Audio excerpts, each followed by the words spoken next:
Bab larangan tajsis, mentajsis. Tajsis itu adalah jas itu kayak kapur yang bisa merekatkan tanah atau bata.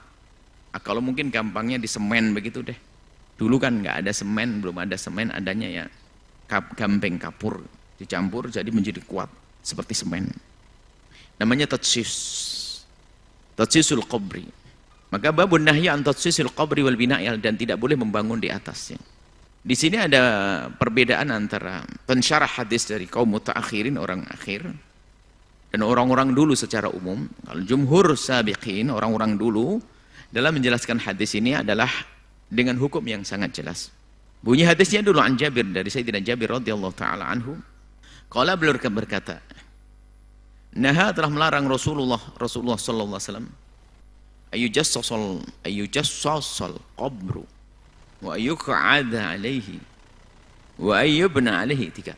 Rasul pernah melarang untuk mentajsis, menyemen kuburan, dan juga melarang untuk duduk di atasnya, dan juga untuk melarang bangun di atasnya.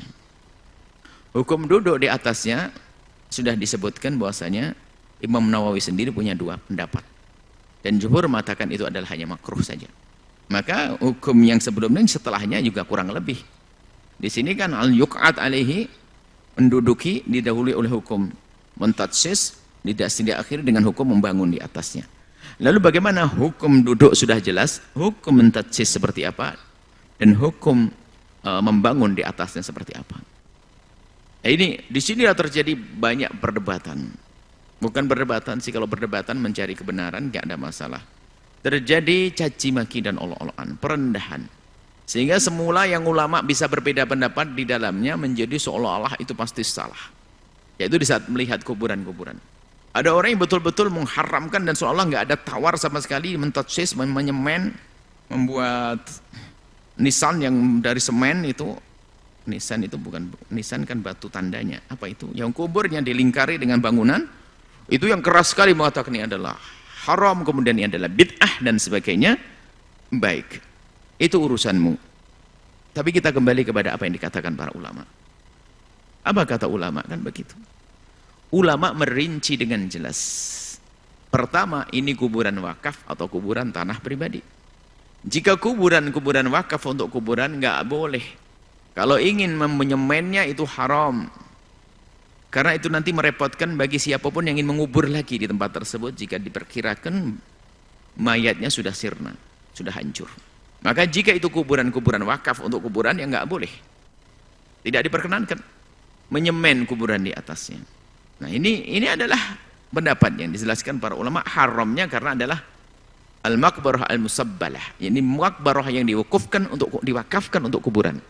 Adapun jika itu kuburan bukan diwakafkan, mungkin miliknya sendiri dan sebagainya, wakaf untuk keluarganya sendiri dan sudah disepakati, maka jika demikian adalah, maka hukum mentajsisnya ini para ulama mengatakan adalah makruh, bukan sampai derajat haram. Begitu juga membangun di atasnya adalah makruh, bukan haram. Tujuannya ya untuk mempermudah bagi orang yang ziarah. Sementara ziarah kubur kan dianjurkan. Akan tapi di akhir-akhir ini ada orang yang ini yang jadi masalah, seolah-olah tahu niatnya seseorang. Seolah-olah orang yang membuat kubur ada bangunan di atasnya, langsung dia itu maknanya nyembah kuburan, menjadikan syirik dan sebagainya. Nah ini nggak boleh semacam. Mengatakan yang demikian tidak diperkenankan. Menuduh orang lain. Bahkan mungkin dia di saat membuat bangunan di atasnya, dikasih dikasih penutup, dikasih ini, mempermudah, anggap saja kubbah. Dan baginda Nabi Muhammad SAW juga di bawah kubbah, al-qubbatul khadra. Makanya orang yang di akhir zaman yang mengharamkan ada bangunan di atasnya itu pun, dan juga kemarin kita bahas tidak ada boleh ada kuburan di depan orang sholat, maka sampai punya fatwa yang menyeramkan bahwasanya kubbah harus dihancurin, kubur Nabi harus dipindah. Seolah-olah dia lebih hebat daripada ulama dari tahun ke tahun, beratusan tahun yang lalu, membiarkan seperti itu, seolah-olah mereka adalah orang sesat. Tiba-tiba ada orang baru kemarin sore melek langsung mengatakan yang benar adalah saya. Dan ini terjadi, lumayan heboh waktu itu. Sementara ulama yang Selain daripada ulama-ulama begitu tuh, selama menjelaskan masalah hukumnya. Wakaf untuk kuburan sendiri, wakaf masjid sendiri, kalau berhadapan sendiri hukumnya bagaimana? Kemarin sudah kita bahas masalah ini. Kita tidak akan ulang lagi di sini. Cuma ini masa ada hubungannya tentang menyemen. Hukumnya adalah makruh bukan haram jika itu di tanah sendiri. Makruh. Tapi kalau sudah tanah umum, nggak boleh itu. Dan jangan duduk di atasnya, jangan dibangun di atasnya.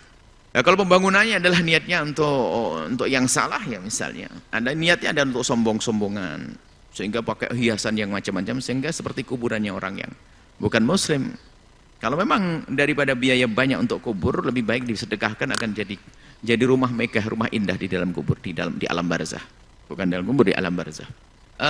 Pendapat para ulama bahwasanya itu adalah makruh. Nah, ini adalah nasihat. Biarpun itu makruh, kita jangan meremehkan dong. Kubur itu adalah, idealnya kuburan itu adalah, Nabi pernah meratakan kubur, cuma ditinggalkan nanti bagaimana sejengkal lah dari. Jadi kuburan ditinggikan sejengkal. Ini idealnya. Sejengkal ditinggikan sejengkal sebagai tanda kalau ini adalah kuburan, supaya tadi kita menolong orang lain agar orang tidak menginjaknya. Dikasih tanda. Tanda terserah tandanya kayu atau batu atau yang dibuat secara khusus batu nisan, batu tanda, biar tahu itu kalau kuburan.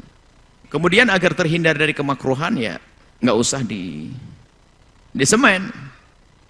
Akan tapi mungkin cukup kita pakai batu alam yang bagus itu dirapikan begitu biar kelihatan, atau paving yang bagus begitu rapi tanpa harus semen agar keluar dari kemakruhan. Ini idealnya. Sebab biarpun makruh hendaknya kalau bisa kita hindari, kan begitu. Cuma di saat kita melihat ada kuburan yang sudah disemen, ya tentunya ingkar kita bukan seperti mengingkari yang haram. Ini kan ulama yang menyebutkan, ini bukan omongan kami, tidak. Ulama mengatakan itu adalah makruh. Asalkan di tanahnya sendiri. Tapi kalau di tanah umum, tanah wakaf, hukumnya haram karena mempersempit orang lain. Ngerepotkan orang lain. Disinilah hukum kalau dipahamkan, dijelaskan. Harapan kami adalah setelah ini nggak ada orang caci maki olok-olokan. Masalah hukum tajsisul kubur wal qu'ud alaihi wal bina alaihi wa ribut. Ya, tujuannya kok sekarang hanya pengen caci maki, saling ngolok. Ini ulama-ulama dulu nih, mereka juga penghafal hadis dan faham isi hadis, bukan main-main mereka itu. Bukan asal orang. Ini adalah hal yang perlu kami hadirkan yang terakhir ini, akhir-akhir ini banyak orang caci maki, mengolok dan sebagainya. Dengan caci maki luar biasa. Sampai ini adalah mengarah kepada kesyirikan, mengagungkan kubur, itu pintu kesyirikan, pintu kesyirikan harus diputus, ditutup, maka ini nggak boleh. Umat Islam nggak akan nyembah kubur. Yang nyembah kubur adalah orang yang tidak beriman, ke tempatnya lain. Datang ke kubur ziarah. Ziarah kubur dianjurkan oleh baginda Nabi, kuntu nahaitukum an ziyaratul quburi. Setelah itu ala fazuruha fa innaha tudzakirukumul akhirata. Ziarah kubur karena yang demikian itu bisa mengingatkan kalian kepada akhirat. Ini tadi saya baca hadisnya. Jadi sampai Rasulullah an yujassasal qabru, disemen kubur. Disemen dan sejenisnya, tidak harus semen. Mungkin kapur, mungkin apa saja menjadikan tertutup. Nah, kemudian ada hal lain lagi. Disemen menjadi tidak makruh. Biarpun di tanah wakaf, jika memang untuk menghindari misalnya binatang buas, karena ada jenis binatang yang paling pandai menggali, sering terjadi hujan, banjir, sehingga bisa menghilangkan tanda-tanda kubur, maka disemen biar kuat, nggak apa-apa. Bahkan mungkin karena takut ada arus sehingga menggeser tanah sehingga mayat bisa terlihat lagi. Nah itu kalau demikian kisahnya nggak apa-apa, tajsis menjadi tidak makruh lagi. Nah inilah beberapa hal ya yang harus kita fahami tentang hukum-hukumnya. Dan kebetulan pembahasan-bahasan ini yang terjadi adalah masalah khilafiyah ini seolah menjadi masalah orang yang nggak boleh berbeda. Di lapangan ini adalah pencaci maki olok-olokan, mengkafirkan kadang dalam urusan-urusan bangunan di atas kubur atau tajsisul kubur, caci maki olok-olokan, subhanallah. Ini tapi dengan wawasan semacam ini kita akan lebih lega, lebih mudah memahami. Tentunya kita juga bisa memilih mana yang terbaik untuk kita lakukan agar kita ini keluar daripada khilaf orang-orang para ulama tersebut. Bahkan kaidah khuruj minal khilaf adalah satu yang dianjurkan. Jadi kalau ada yang mengatakan makruh sama haram, kita sama sekali meninggalkannya. Dari yang haram dan yang mengatakan makruh gak akan marah dengan kita, bahkan menyanjung, kan begitu. Itu lebih bagus. Kecuali jika dua bertentangan yang harus kita ambil salah satunya, ambil yang ringan. Antara melakukan sesuatu yang makruh atau haram, maka kalau pilihannya cuma dua, lakukan makruh, jangan lakukan haram. Baik, inilah yang bisa kami hadirkan dalam menjelaskan tentang Riyadhus Shalihin ini. Semoga Allah memberikan kepada kita pemahaman yang benar, dan tolong sejukkan hati Anda di lapangan, sangat mengetahui, sangat akan bahkan dengar tentang masalah tatsyisul kubur ini lumayan lantang. Jadi nggak usah, karena bahkan menciri ini adalah ahli bid'ah, ahli sesat, cukup dari kuburannya. Ada kuburannya berbangunan langsung orang sesat. Adalah orang membawa bid'ah dan sebagainya. Na'udzubillah. Baik, semoga Allah menjaga lisan kita dari mencaci orang lain, dari merendahkan orang lain, dari mengatakan orang lain kafir, fasik, syirik dan seterusnya. Dan semoga Allah menjaga lisan kita